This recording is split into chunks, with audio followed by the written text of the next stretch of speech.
mais Yella, Yella, Yella, Yella.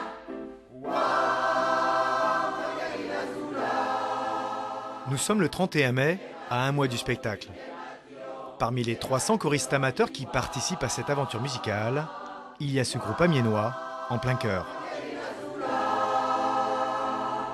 Bon, il va falloir trouver l'énergie, surtout pour les basses, hein. D'accord? Expire, expire, Et pour Cameron, l'oratorio sur la Légion étrangère, ils vont devoir faire une entorse à leur répertoire habituel. On fait de la chanson française à 90%. Donc le projet Cameron, pour nous, c'est complètement quelque chose de différent, quoi.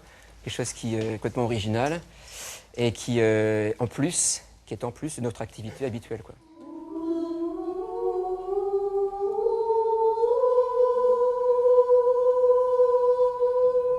Combien?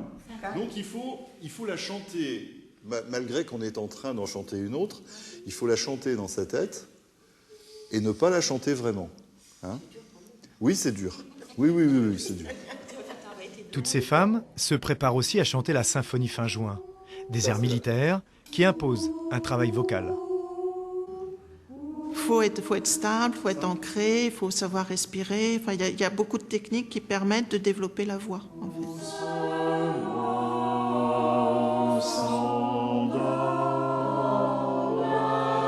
Faut vraiment se concentrer, garder sa note, ne pas se laisser entraîner par les voix d'à côté. Je pense que c'est le plus difficile en son, quoi. Changement de décor, au même moment. Dominique Leroy a une réunion très importante avec Armande Parra, directrice d'une société de spectacle picarde. Donc au niveau de la com, tout est mis en route, partenaires radio, presse. Le spectacle devait se produire à Ailly-sur-Noix, en plein air. La météo étant trop incertaine, Musique en Utopia décide fin mai de monter Cameron au Zénith d'Amiens. Il lui faut l'aide d'Armande, qui accepte sans réfléchir. J'ai eu un gros coup de cœur parce que je trouve que le projet est beau et que c'est très courageux de la part d'une assoce d'y aller, pour la région, pour les chorales, pour Dominique, etc. J'ai dit on va filer un coup de main, voilà. En 4 jours à peine, tout est modifié, le Zénith est réservé, une gageure, mais aussi un risque financier pour l'association. Il n'y a jamais une opération sans risque, ça n'existe pas, de toute façon.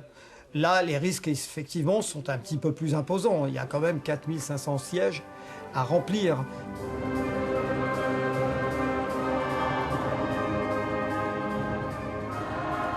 Ce soir-là, les 400 choristes et musiciens répètent pour la première fois tous ensemble les chants du spectacle Cameron. Le compositeur est venu exprès pour l'occasion.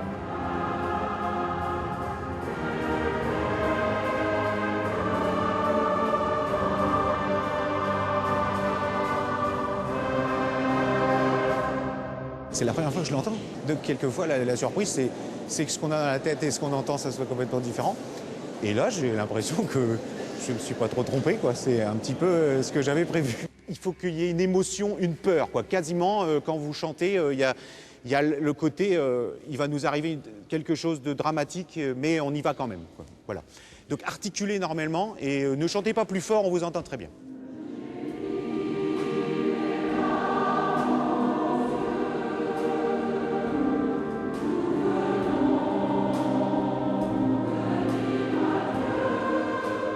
Il y a un rythme qui est très très sympa, quoi, et qui donne envie d'y aller, quoi. On y va dedans, là, on est parti. D'habitude, on est en petite chorale, tandis que là, c'est beaucoup de chorales réunies et c'est grandiose. Et moi, c'est ce qui m'intéresse, c'est vraiment de leur donner du plaisir à eux. Si eux ne prennent pas de plaisir en le faisant, le public non plus. Cette première répétition donne le coup d'envoi d'un mois de travail acharné. Bravo!